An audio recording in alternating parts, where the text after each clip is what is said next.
It could be the same thing. I mean, they could still go for that 1-1 Akai or maybe the 1-1 Ling, but even if they let that Ling go in that first game, they didn't pick it up in the second game. Or it could be like a hidden strat coming in from Omega, right? They want to leave these things later into the game when it matters the most. So we'll see what happens. It does seem like it is going to be the Akai ban here coming through for the side of the Singaporean representatives. Valentina is going to be the response. Now, this is the thing. Who is going to be that last ban?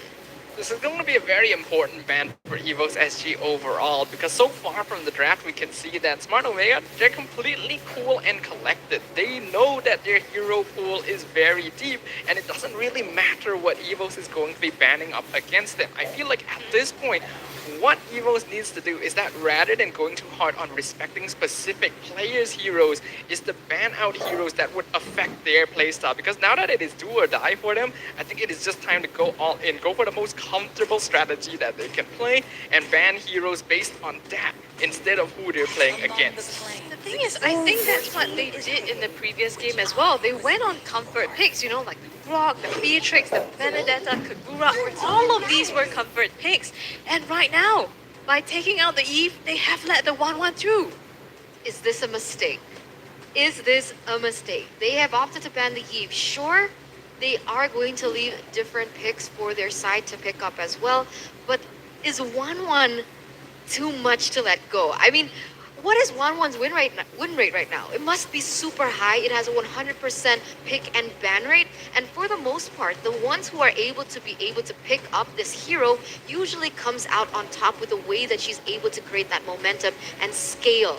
Yeah, Gideon from the analyst panel has a very strong feeling about this hero overall. He states in his own words, 1-1 is a free win. So I guess we'll find out whether or not Evos SG giving this over is indeed going to be the case, as they now are going to be the ones to lock in the Masha for themselves, going to be disabling this hero from the side of Omega and giving Sayla that signature Xavier.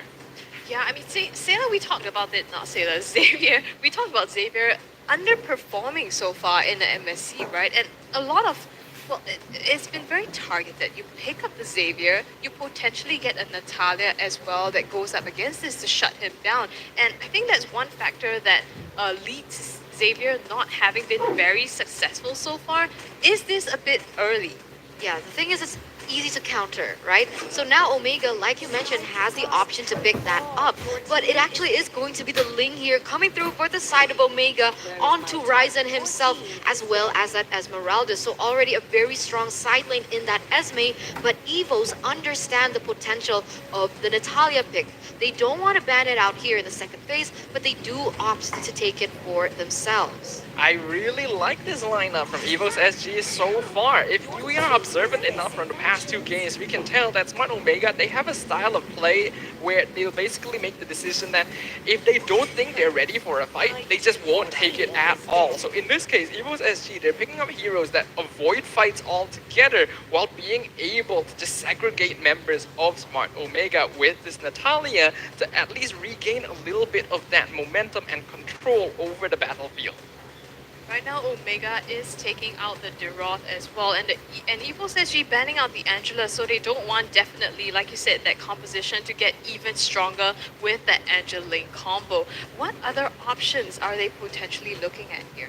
I don't know. This is tough. I mean, so the gold lane has been secured, the EXP lane as well, and for sure that jungle position. So now what is lacking is definitely that roamer. They could start banning, or the mid lane that has also yet to be picked up. And so it is going to be the Lilia pick coming through for the side of Evos. Now, as a response, they have opted to ban out the Karina. So what can Gear use in that jungle position? Now, this is going to be very important.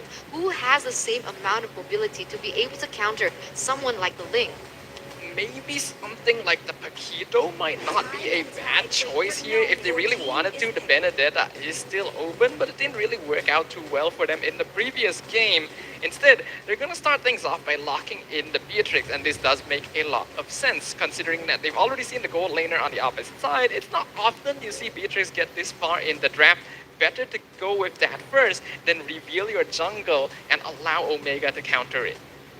Yeah, I mean, right now they're shaping up to look like pretty similar strategies. They have very strong potential to dive the backline as well, but Omega's gonna go ahead and pick up that Rafaela for even more sustain on their end.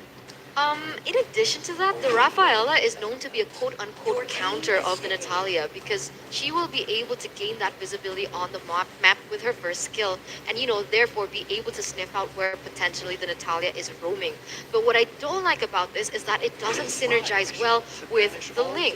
So they're going for, the Rafael is good for, team fight, mobility, of course, some sustainability from the Holy Healing, but I don't know how it pans out, especially now we see that the Sicilian is going to be the last pick to secure that that composition coming in from Omega. Well, now that we have seen both team compositions, we can see that Smart Omega is going for a very late game scaling lineup. They know that with the Xavier and Beatrix from Evos SG, they can actually take their time and scale up because that is exactly what their opponents want to do as well. Now that we're preparing to enter the land of dawn, burn this sight into your eyes. Once again, ladies and gentlemen, we could very well be looking at the swan song of Evos SG. Will they be able to prevent themselves being knocked out of the competition? Only time shall tell. All stakes on the line here as we go into maybe the final match, Evos' match to prove here up against the defending champions, Smart Omega. Smart Omega once again on the blue side and Evos taking the red. That's a huge question that I want to ask as well. Why have they opted for that same position in the drafting as well? Good question, and one that honestly we can't really provide a good answer to because ordinarily you would think that, alright, they've lost on this side multiple times. Evos SG especially should want to swap positions, but I do think that they're more comfortable here because they want to be in a position where they can counter Omega's draft instead of having to reveal heroes too early themselves. Looking at these compositions so far, do you have any preferences? I mean, Evos SG, they kind of have that Natalia, but my worry is that it doesn't scale as well into the lane. And I think JPL has probably picked up the Natalia, but not too much success so far. I mean, that's going to be the question here as JPL goes in for a pickoff, but maybe that's exactly what they want to do, right? Maybe Evo Singapore, they want to play for that early game. They want to try and snowball, allow and give space for Adamir to potentially scale because every time we see Evo Singapore in the back foot, we always see that Adamir is falling so far behind because of the pressure that Omega is creating. Now, with the presence of the Natalia, it sure is going to try and buy that time, but we'll see what happens here as it is 1 minute in, still nothing too fancy just yet on the board. There's basically going to be a timer on the side of Evos SG here. Yes, they have really strong late game with the Beatrix and the Xavier, but because they also have the Lancelot and the Natalia, they now have to be the ones to dictate the momentum. They need to enter the mid game at an advantage, or Omega with a complete scaling composition will just completely blow them out of the water. Here though, with a Phantom Execution chasing down E2 Max and manages to get his first blood, but they react, they try to respond though, and Sailor with that Dawning Light manages to help to disengage the fight. Evos SG have the priority to start contesting objective. A really good trade here for the side of Evo Singapore. One, you're preventing E2 Max from scaling too fast in that early game, and two, you're creating space for your own team to be able to get this objective. But the way that we're seeing it on the map, it does seem like Omega is the one to set up first. Yeah, right now, Evos, they're nearby. Looks like it is Omega that's going to be the one securing that Ryzen, going to be able to take it away from them. And that is just not really ideal for Evos because, again, with this kind of lineup they have, they want to be the ones to secure that early game advantage. And as long as Omega enters the mid game even equal, then they will be at the advantageous position. And it's tough, right? I mean, Evos actually, they need to really step up and accelerate the process of engaging some of these fights. Yes, they got the first blood, but as we saw in the previous game, they have to convert these into objectives as well. Otherwise, they would not be able to get any sort of a meaningful lead. Yeah, similar thing that we see from Evo Singapore. Sure, they have a little bit of aggression, and they are going to look for pickoffs, and that's quite different to what we saw in game number 1 and game number 2. We didn't see too much of initiation from Evos, probably because of the draft that they brought in the game. So Omega now is a step behind in the sense they do have a scaling hero, E2 Max, who won't deal as much damage than Evo Singapore in that early stage. So they need to be able to babysit E2 Max, and Evo Singapore knows this. Yep, they're trying to counter engage onto JPL, though the Holy Baptism stuns him out, and it will be Kelra that gets the kill onto him. You do not want that 1-1 to scale up. Yeah, we already mentioned beforehand that Raph, a good counter to the Natalia, and Omega just piling on the pressure here. Ryzen picking up the 1v1 fight against Gear in his own jungle. This is already turning out to be not so swell for Evos SG. Yes, they're only 700 gold behind, but you can already tell the kind of impact that Omega is making across the map. And like we said, right, the timing kind of, it's not equal. They're not on equal foot here. If they're equal, that means that Evos is behind because it's a ticking timer at this point. The turtle is spawning in just under 5 seconds now. So Evos SG, they should look to contest this, but once again, Omega is getting more of the map control. We'll see what happens here. It does seem like both teams are going to be circling in towards that area. And early enough, already a Clock of Destiny has been secured for the side of E2 Max. They are creating such huge space. Will Gear actually try and contest this one? Now the turtle's being contested. Gear right on top of it. Dawning Light going to miss. Chakanu somehow the one securing the turtle for Omega. And the Sanguine Claw is gonna pull the Lancelot back into the clutches of the rest of the team. As now Nick going to try and run interference will disengage for the rest of Evos. Yeah, Evos tried to, I guess, pull a play there. Chaknu pulling off that save onto the turtle. JPL in the mid lane, some trouble here. Gets hit so much by the bat's impact. Manages to get away for now. Evo Singapore now, they are in the back foot. Omega has a 2,000 gold lead, and you can see that reflect onto the items already. You can see that Omega is already on its way to perhaps the second item, and Evo Singapore, I kind of stuck behind on that first. Yeah, absolutely. They're definitely a bit rough for them right now, but we do have to note that Sayla on the Xavier has been a saving grace for Evos SG many times in the past, and he was actually able to pick up that Clock of Destiny at the exact same time E2 Max did, so he specifically is not that far behind in gold, and as long as Evos SG doesn't allow themselves to fall too far behind, they do still have a chance of extending this game long enough for them to come online. That's what they're looking for here, coming on to Renzio Sailor as well as JPL, but he is so tanky, and together with those shields, they just don't have number against him.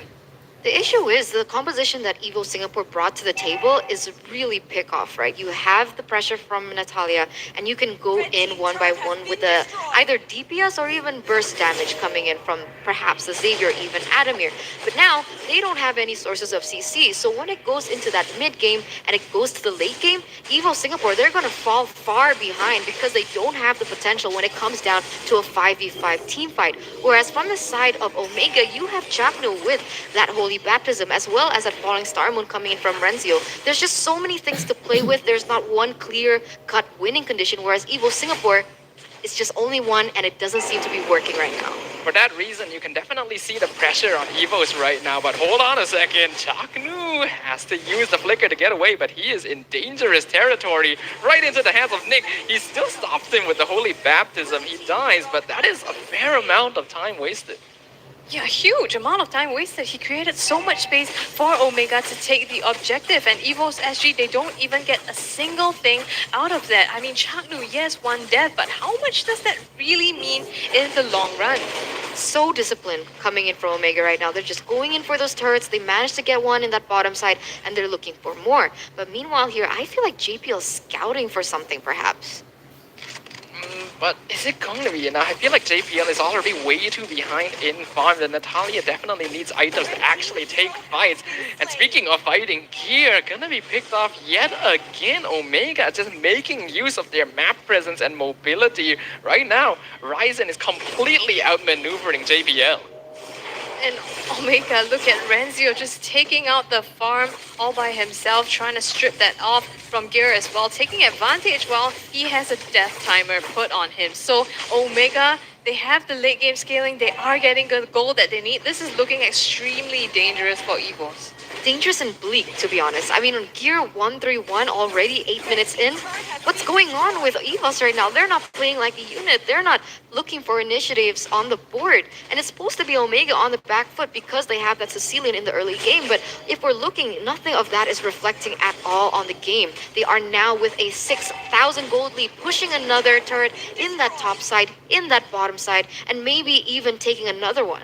I think a lot of this has to come down now to mental fatigue. Evos SG has been on the back foot the entire series, and now that they've drafted themselves a composition where they know they have to be ahead in order to come out on top, and that is not succeeding, you can definitely tell that they're having difficulty, but they're engaging onto Renzio. Yeah, trying to fight back a little. Just as you said that stuff, I think they were trying to prove it to you that they still have something in them to come back from this game. But yes, fully agree. You know, you mentioned this is a scaling composition, and to top that off, that Omega has so much ability to engage and disengage from the team fights. Right now, Renzio getting ganked on by 3 members of Evos SG though, and JPL securing the kill for himself as well as a bottom turret. So some consolation prizes here for Evos. For sure, compensation on the board, and that's going to be huge, being able to take these one by one. I think that's a plan B, but wait a minute. Adamir getting caught out here, has to try to make his way out, but it's not going to be possible as Kara secures the kill. Sailor comes in with the revenge, and now Evos SG are looking for Chaknu. They get Chaknu and Gear as well in the back line. Putting out so much Evos. As we said, consolation prize, they get even more. So I guess this discuss is really working out for them. Yeah, 3 members taken down for the side of Omega, only traded for 1. It is going to be a Lord on the way though, because Omega were actually in that vicinity. But Ryzen here goes in for another pickup on the board onto the member of Evo Singapore. I don't know. Now is it worth it? Now is it worth it? I do think it's still very worth it for Evos SG because up until now, they weren't able to take anything against Omega, so trading evenly is still going to be beneficial. But the Dawning Light instantly breaks down Renzio alongside Wesker.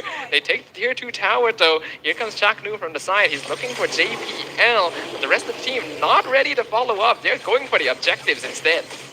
Yeah, taking here the mid tier 2 turret already. Omega, the moment they pull the trigger, they just go all in for it. With the Lord, they've managed to shake down all these turrets, and Evo's almost down to their inhibitors. This is tough. This is tough. I guess one of the things that Evo Singapore can do is try and utilize the Natalia in its plan B form. Plan A, go for pickoffs. Plan A, go for those early games, aggressive type of 1v1 situations, or even just pickoffs across the board. Plan C, D, E, F, split push, split push, split push. But that even is very difficult because Omega has that Ling.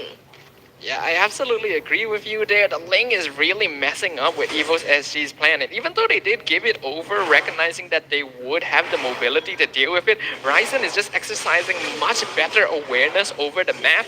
And Omega is, again, just manipulating this game's tempo to their own style. They're the ones in control of the map. They're the ones to decide when to go for the fight. The only times when Evos is able to gain an advantage is when they're able to catch Omega off guard, and they need to be able to fabricate those situations.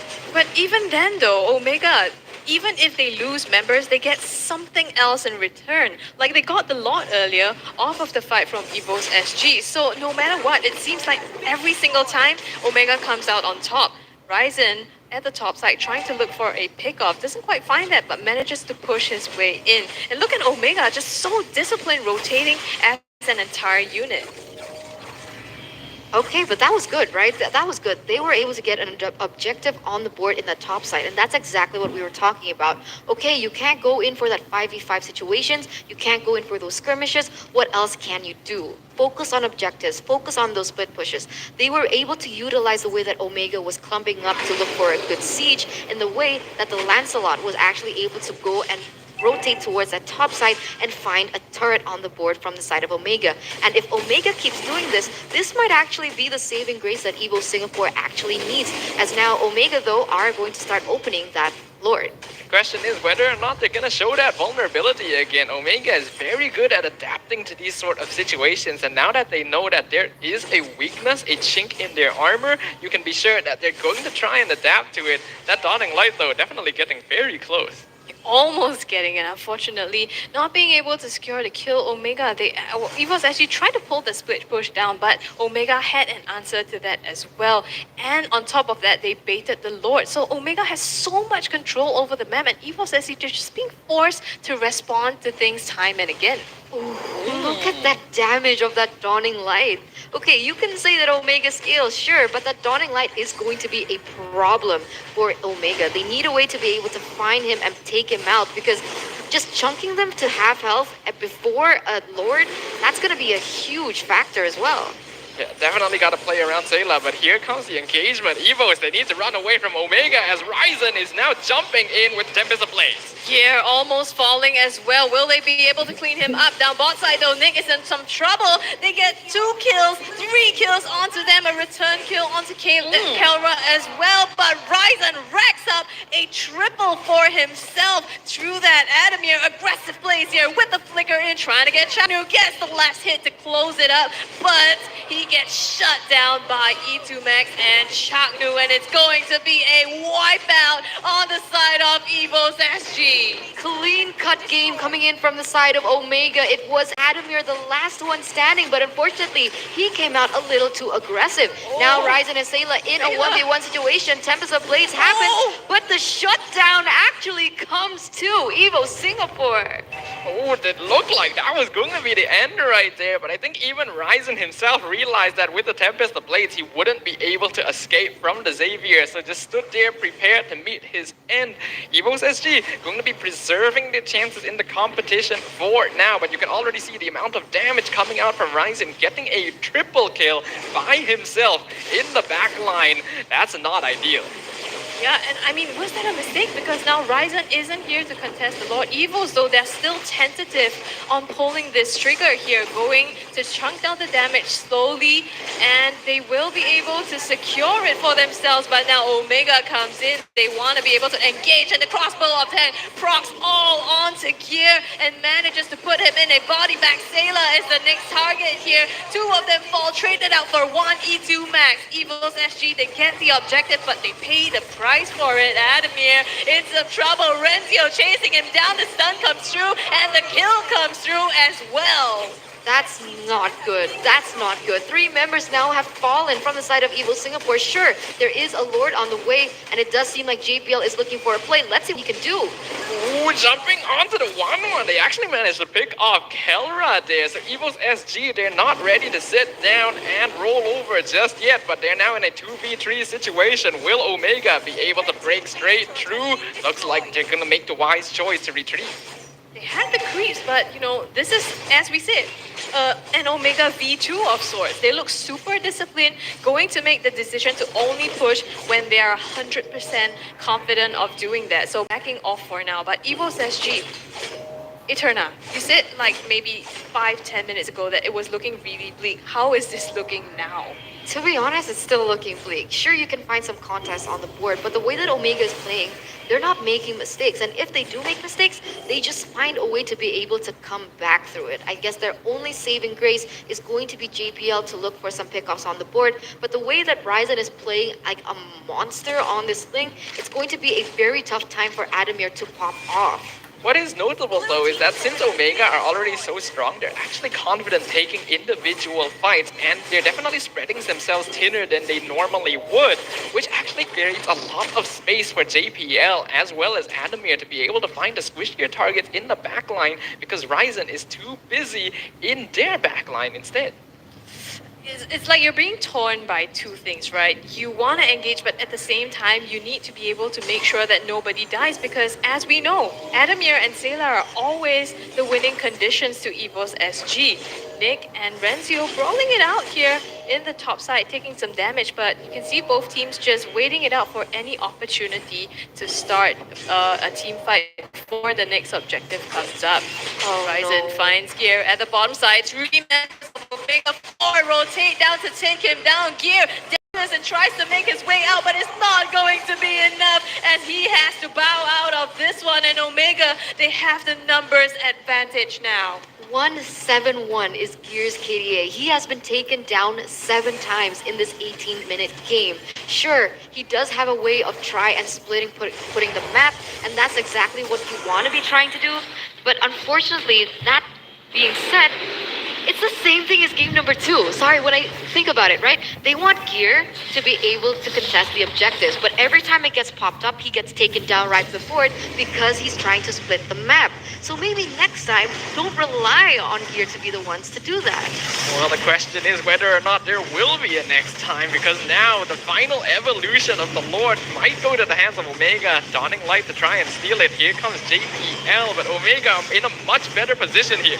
Yeah, definitely, and they've already secured the Lord for themselves, Omega as well as JPL to boot, so they are having the upper hand here. Once the Lord comes out, this could be the final stand that Evos SG has to make. 1 member down, a Lord all the way for the side of Omega. It does seem like Evo Singapore are looking for something, but is this going to be a mistake? Ryzen here already sniffing those bushes. They don't want to move a single finger right now because that would just definitely really put the nail in the coffin. That was actually quite dangerous there for Adamir and Gear. It just so happened that Omega didn't check that one single bush. If they were caught out of position there, that would have been the end. But Evos SG still has the opportunity to defend right now. It's going to be a difficult one as now the Luminous Lord pushes in the mid lane. Yeah, even if they didn't get caught there, they might just right now. Sayla doesn't even have his ultimate to be able to help defend this, but there is enough damage from the side of Evos to quickly clear that Lord out. Omega, unfortunately, somehow didn't have the rest of the waves to be able to make the push. Yeah, it doesn't seem like that's going to be the case. JPL, they're looking in that bush, maybe trying to get a pickoff onto E2 Max. But once again, Omega, with a very disciplined plays, they decide to disengage. And now, Evo Singapore, they're starting to reach their power spikes. I saw a Holy Crystal being taken in for Sayla as well, and you can see that he already has a Divine Glaive. So expect really huge damage penetration, and maybe the way that they're playing with the cooldown so high, they can use that Dawning Light to their advantage. Now that we are in the 20th minute, you can see that most of the players on the map have already completed their items. Evo is trying to push out to contest the Lord, but Omega knows that they need to make sure the Singaporean team remains in their base. They cannot afford to take any more risk because, as you mentioned, we are actually reaching their power spike now. Yeah, it does seem like that's going to be the case here, but JBL may be caught in a bad situation. The Tempest of Blades has been popped up, but look at what is going on. Well, they actually secure 1 kill already in that engage, and Omega, they're just so quick. Now they're trying to go on Gear, but the Mystic Field will be able to hold them at bay for now. They're playing so safe. Why? Tell me why, Staffa.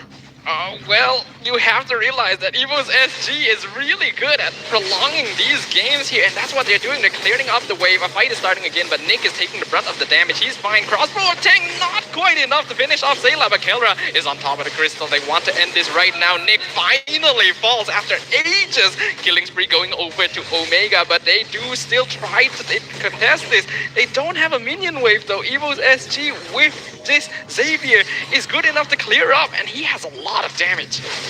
Definitely does. They spent it all on Nick so far, though, and he took so much damage before they finally went down. That's what gave Evos SG the chance to defend this, but the Lord is here now.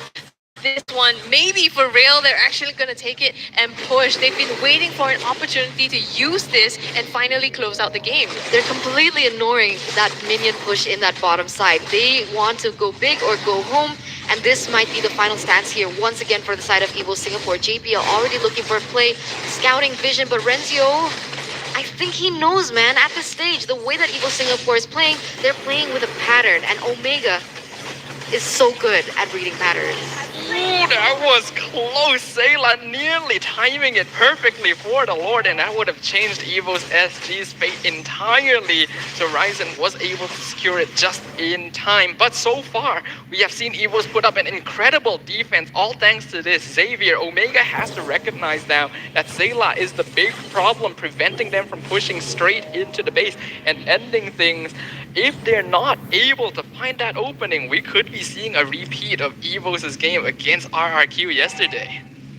That kind of plays to what Eterna said, right? Omega is so good at reading patterns. It's almost like they picked up this disciplined approach from RQ as well as Evos, and they've been so patient, just waiting out. I think ordinarily in the previous team fights and the way we've seen them play, they would have already gone and pulled the trigger, but they have not so far. They just want to be 100% sure, and maybe this will be it now as they get so much onto Adamir and manage to put him into a body bag. This is the play that Omega wants right now. Gear into trouble. Tempest the plays lay down. Will they able to secure the kill? It is JPL that goes down next, and they run up to the top inhibitor turret just for good measure. They don't have enough minions to be able to push this down though.